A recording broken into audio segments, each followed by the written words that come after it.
I feel that, like, the way you're speaking to me, it's kind of like, I know you said that you had to say those things, but it's here, and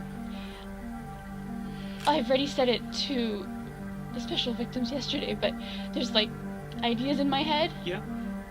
And I'm afraid to say it out loud. Where are you, ma'am? Please just don't call me. I don't know where my parents are. Ma'am, calm down. What? Some people broke into our house and they just showed all his money. And I can hear my parents yelling downstairs. Please send help. Ma'am, where are you? What? Avenue. Avenue Road. Yes. Can you spell the street name for me, please? Dad. When a terrified young woman calls the police to report a home invasion and murder, few people would ever suspect her of dishonesty. But with horrific crimes like this, things aren't often as simple as they seem. On the 8th of November 2010, 3 armed men stormed into the Pan family home in the affluent suburban district of Unionville in Markham, Ontario. They brandished their guns at Jennifer Pan's terrified parents, Han and Bick, and ransacked the house, demanding all the money they had. After grabbing all the valuables they could find, the burglars forced Bick and Han into the basement, where both of them were shot several times.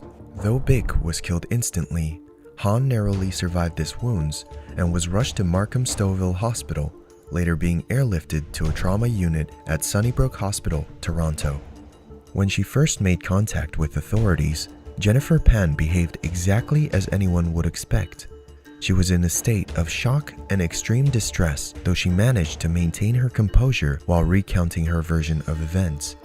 Later, investigators would uncover holes in Jennifer's story, which showed that she wasn't the innocent victim she seemed to be, and had in fact planned the murder as part of a cold-blooded scheme to get a payout from her parents' life insurance.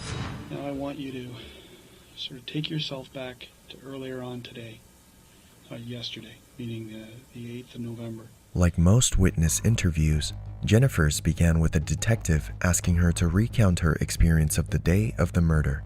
From the beginning, Jennifer's behavior appears to be inconsistent with the harrowing experience she's just had.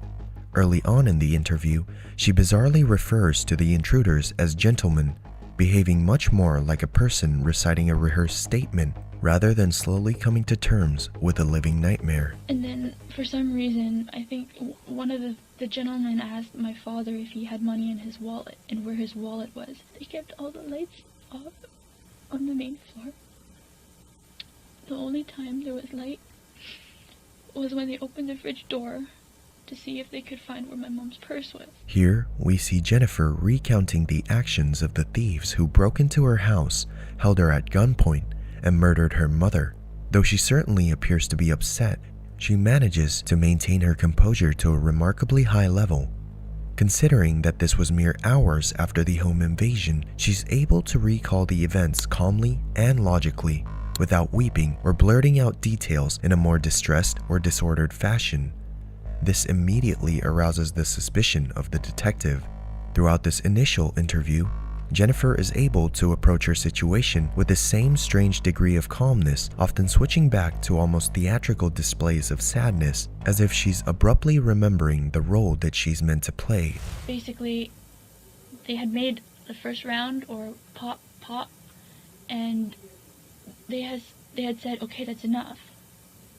Let's go. Here, even while Jennifer remembers hearing the sound of her own parents being shot in the basement, she shows a strange detachment to the course of events, speaking more like she'd seen the events from afar rather than being at the center of them.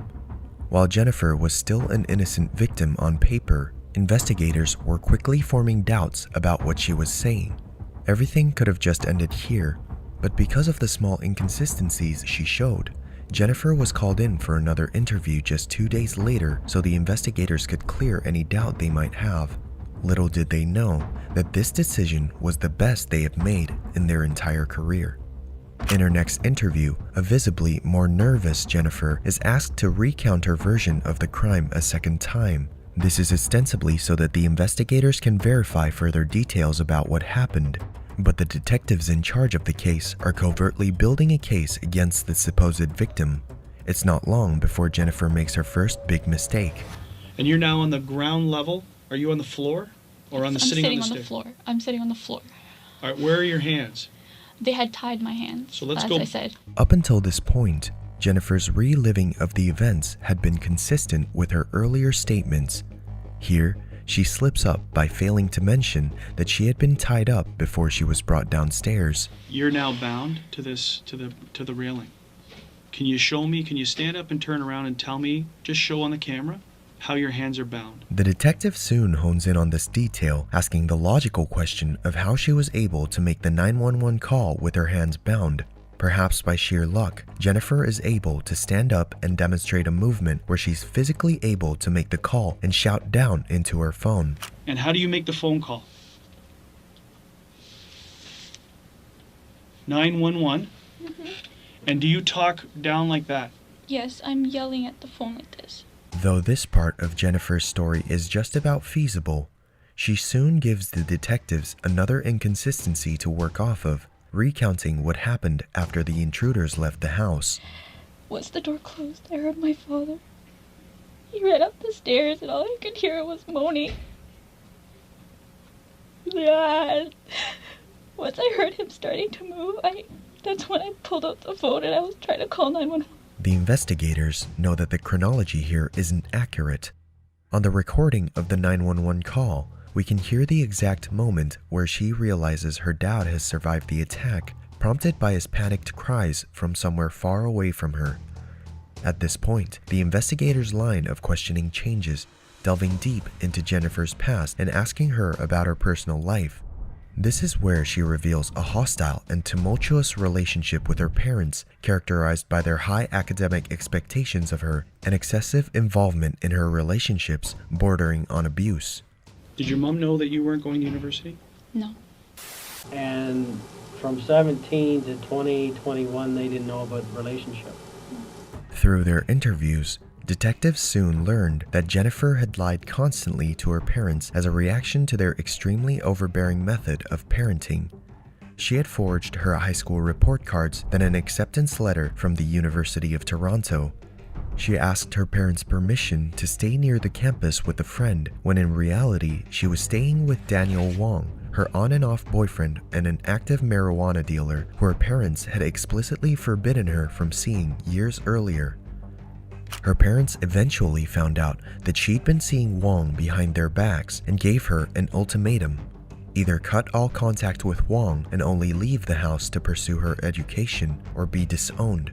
After a lifetime of living under impossible expectations, this was the last straw that pushed Jennifer over the edge. With the help of Daniel Wong, Jennifer enlisted the help of two men, David Milvaganam and Eric Hardy, to stage a violent burglary, instructing them to ransack the home and murder her parents. Jennifer would unlock the front door to allow them entry. The wanton brutality with which the burglars attacked Jennifer's parents, compared to the fact that she'd been left unscathed, would become a focal point for the detectives heading the investigation. After building a rapport with the suspect, the detectives are closing in on a point where they can pull the trigger by confronting Jennifer about how she'd been lying to them. At this point, Jennifer's father had recovered from a comatose state and had been able to give investigators his own version of events, which conflicted with his daughter's. This was mostly centered around his recollection that she wasn't tied up at all and had been walking around freely while speaking to the supposed intruders. Now, do you think there's any reason why they tied you up and didn't tie your parents up?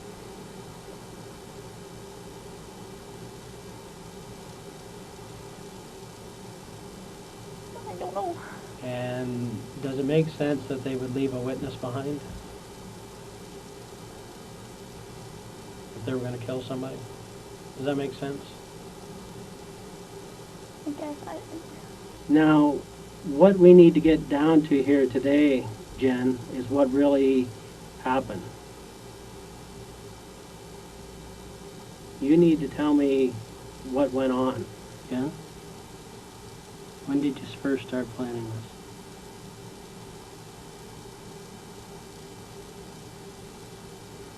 When was the final straw? What was the final straw? With enough information to know that Jennifer was involved in the crime, all that's left to do is to extract the precise details of her involvement. Jennifer continues to lie here and avoid incriminating questions as much as possible.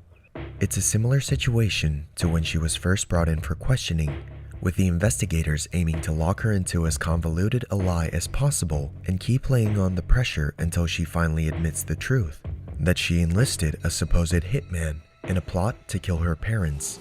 Okay. So who did you get to do this then?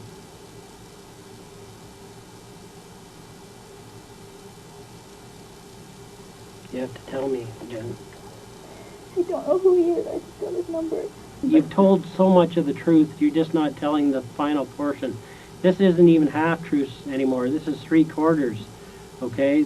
The only thing missing is 1/4 of the truth, okay? After another hour of painstaking work to get a straight admission from Jennifer, she still refuses to confess her full involvement in the crime. Despite her best efforts to skirt around the details, the investigators still have enough evidence to charge her. I need you to listen close to me, okay, Jen? At this point in the investigation, okay, I'm going to be arresting you for murder, okay? Also attempted murder and conspiracy to commit murder. The interrogation footage you just saw would prove to be a deciding factor in Jennifer's later trial. She continued to deny her culpability and pleaded not guilty in her eventual trial. Her and her 4 co-conspirators were given a life sentence without the possibility of parole for 25 years. Jennifer, now 34 years old, is still serving her sentence at the Grand Valley Institution for Women in Kitchener, Ontario. She will become eligible for parole in November 2035 when she is 49 years old.